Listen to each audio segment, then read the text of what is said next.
Every coach says it's a new year, no matter what happened last year. But you have to take some lessons about the success of last year and try and move on with that. I think you're right. I mean, take successes, and I think there's enough guys that are back here that experienced it to help lead the way there. There was some failure last year, and I think there's more to be learned from that than there is success. If nothing else, the success means that this year will be that much more difficult. I think anybody that doesn't think that is unrealistic. You know, that in and of itself is the message. There's, you know, certainly work to be done, and we are not last year's team. There's a lot of people that are gone. And certainly there are a lot of people that are back. But if we play the best of our capability, we feel like we'll be in a position at least to do the same types of things. But it's a different group, and they have to understand that. How is this group different? Personality-wise, not in a bad way. It's a very high-character group. Very, you know, they have tremendous integrity. Their work ethic is good. It's getting to know the personalities. You know, when you lose a Derek Cornell, Bennett Oliver, guys that were very strong and open about their emotions. It is less that, which in a lot of ways can be a tremendous positive, but it's getting to know each other and how, you know, and how we're able to work in situations where the bullets are flying. But you know, I think they're very competitive, and they're just you know, they're just trying to find their own way and not try to do something that isn't them. Talk about a couple guys you do have coming back. What do you expect out of them? Part of us being a little bit quieter this year is the guys we do have coming back. Jackson Schnurbush is a quieter, introspective guy, very analytical, very good. I expect the same out of him as he's given us for the last 3 years. He's a very consistent defender. I don't think there's a better shortstop defensively in the league. And he'll provide a presence in the lineup, and he understands his role as well as anybody. Colin Neville, same thing, much bigger individual, but still a quiet, introspective, analytical person. Incredibly intelligent, knows the game. Will play a bigger role this year.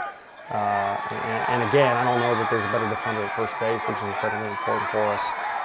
You know, returning in center field, Matt Elliott. What I would consider to be the most, I guess, consistent offensive performer that we have coming back. And again, not a real rah-rah guy. I think that the loudest guy we probably have returning ends up being Will Fong behind the plate.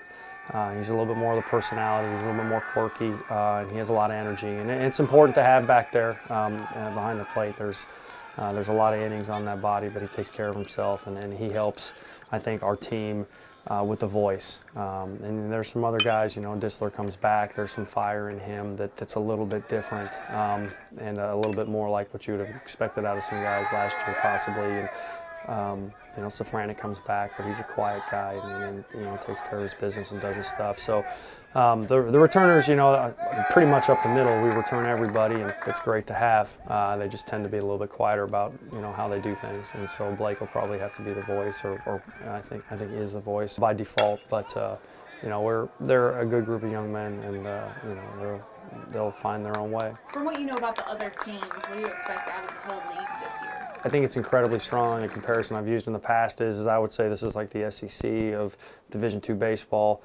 You know, I'm trying to think, but I would be surprised if a team in this conference finished under 500 now. The talent, from what I understand and what I've seen and through the recruiting process, has really, in terms of the transfers coming back that I've heard about, and we're not so much there, but a lot of other schools have gone that route. You know, Washburn's very, very good. Emporio's always very good. You know, I believe Tahlequah ought to be an incredibly good team. They were improved last year, and I think they're better this year, talent-wise anyway. Pitt State's improved talent-wise immensely. A lot of transfers. I have a difficult time thinking of any kind of an opponent where there's any level of comfort that you face, which I think makes everybody better. And that's what makes it exciting, and it makes everything that you preach to your kids in practice a reality, and you know, the returner should know. And then just what's it like? You called it the SEC of, you know, D2. So what's it like to play in that week in and week out? You know, I think there's two ways of thinking about it, and I tend to go back and forth, which probably isn't good. But you know, it's difficult. It's very difficult. There is no guaranteed game. There is no win. There is no relax. But on the other side of it, that's really, really fun.